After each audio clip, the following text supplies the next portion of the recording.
Hi there everybody, Adam Giles here from Mirror World News. Today we're going to be going over an interview with Joshua Pantalleresco from Calgary, and he is an author with Mirror World, not Mirror World News, just regular Mirror World.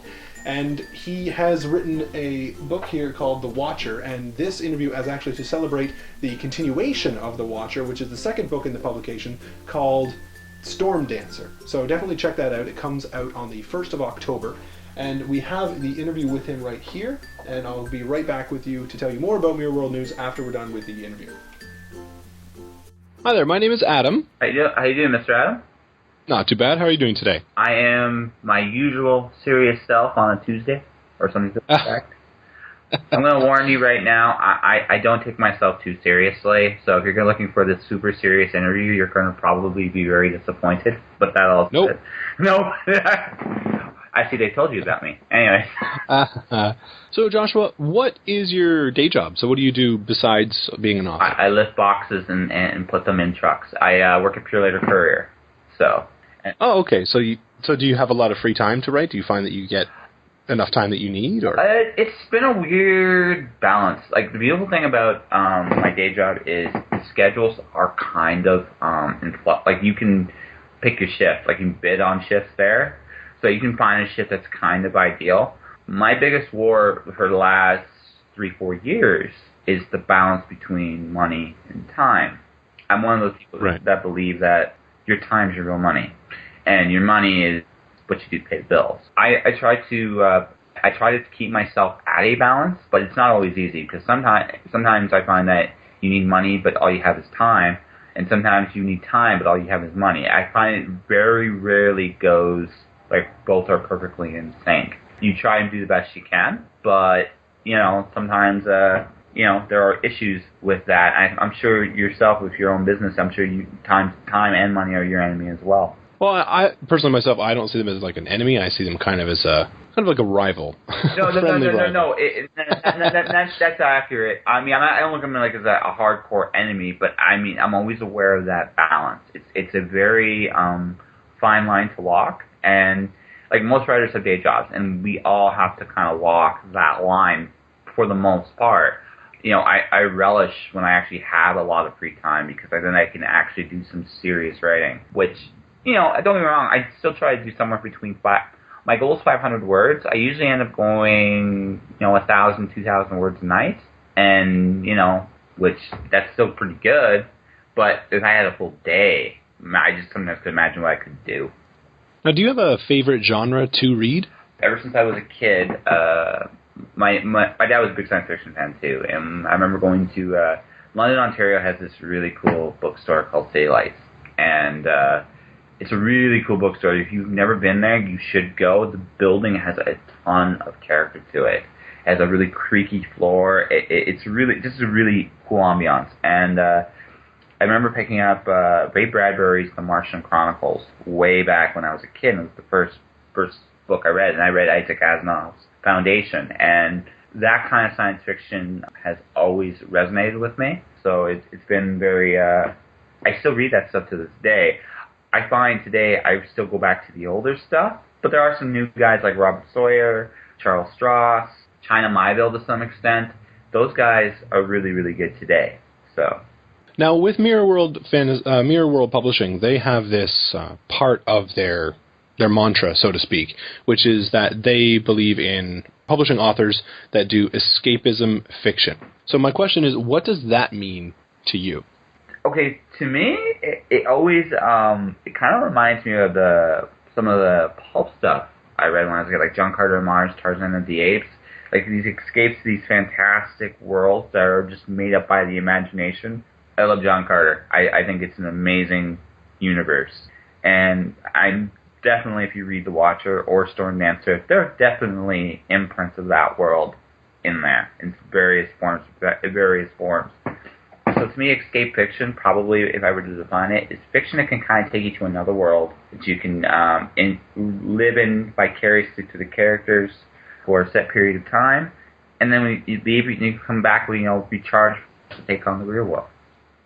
I like that definition. It's a good definition there. Yeah. And in your opinion, what is the hardest part of actually writing? Staying focused. once you're in your zone, whoever it is, I find it's easy. But getting there is hard, especially today. Like, we're talking on my computer. So right now I have the option of talking on Facebook, Twitter. I can watch YouTube. There are so many distractions. And the catch-22 with, stuff like Facebook, Twitter in particular, is you're interacting with your audience. That's part of the job today as a writer. You're not just writing.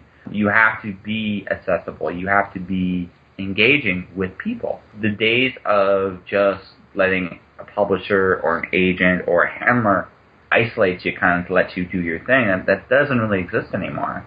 So you have to look in your head and go, okay, I need to engage with certain people for whatever reason. And then I'm like, okay, do we stop there? And it's finding that line. But all the while, you still got to find a way to put words to the page. You still have to produce.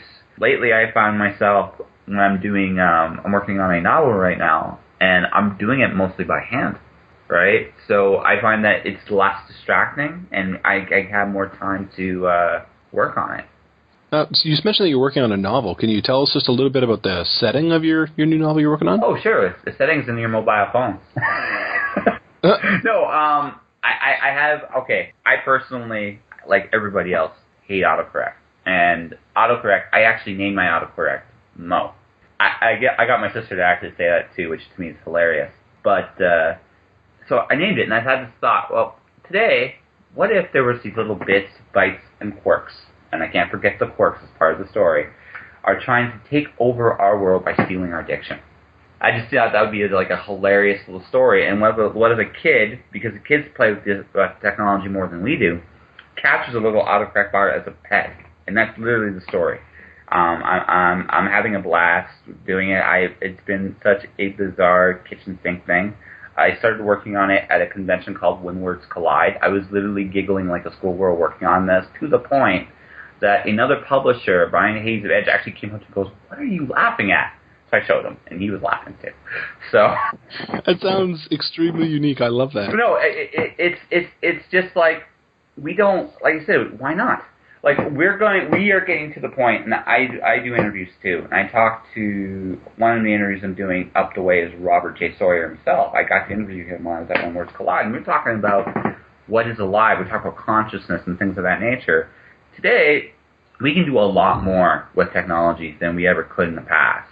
So, who knows? Like, we're gonna see, I think, new definitions of life come up in the next 10, 20 years. Not just in terms of human, but in terms of big things, little things. Like, I'm talking cellular, nano. Like, we are playing with this technology today. I thought, well, let's have some fun with it. Let's Dr. Seuss this up a little bit, and so I do. I talk with these little bits and these little bytes, and they're trying to take over the world. And it turns out that, I'm not giving away too much, that this diction thing is more like a job than an actual war of conquest. But like I said, everybody that has a phone will laugh at this, because I just think it's like, yeah, your phone interrupts you doing the stupidest things all the time. Yeah, no, that sounds really neat. I like the concept that you came up with that. Yeah. So our last question, actually, today is, what is your favorite part about being an author? Oh. Yeah, I left you with a tough one. There's two parts to this. I enjoy creating, not just when I'm by myself working on a novel or a short story or whatever. I'm enjoying the fact that I get to collaborate as well. I'm very fortunate. I've done comic books, like even The Watcher's a bit of a collaborative effort when I get to work with Lawrence. And it's always neat to see different ideas kind of come together and mesh and create something. And I enjoy that. I also enjoy, listening to the voices of my characters kind of going, well, this is what you need to do, and this is what you need to do. And that's really fun. The other part that I enjoy, not a lot of authors enjoy, I actually enjoy going to conventions. I enjoy book signings. I enjoy interacting with people in an environment where, I can say, hey, this is my book, this is awesome, please buy it. And that's pretty much, that's the short version of any pitch.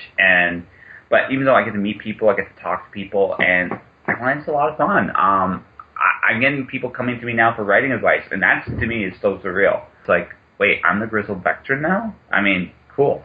You know, that's it. I don't, to me, that's what art to me at the end of the day, no matter whether it's writing, illustration, pro wrestling, music, theater, improv, doesn't really matter. It's all about communicating, right? And to me, it's like, you get the opportunity, like, I'm sitting on a computer most of the time, but when I actually get to go out and talk to people, well, that's what I'm trying to do when I'm working on something, is I'm trying to say something. And now I get to say something straight to people. So that's really cool. Now, right before this episode airs, right after this episode airs, Stormdancer is going to be coming out. So your newest book, Stormdancer, will be coming out. And can you give us just a really quick little promo for that? This is book 2 of the Watcher saga. In book 1, the Watcher saved his friends from oppression. In book 2, the Watcher is missing, and his friends must go on a quest to find him. And in so doing, they have to deal with the storms without, in this brand new world, and the storms within. That sounds great. Yeah. Well, Adam, nice to meet you. Yeah. On that note, good luck. Beyond that, hey man, it was a pleasure. I have to actually do this whole day job thing. I hope you understand. So. Oh no, absolutely. Thank you so much for your time to come and talk to us today. Thank you. Have a good one. Oh, you too. Bye. And that was Joshua Pantalleresco talking about his new book, Stormdancer. Definitely make sure to check that out.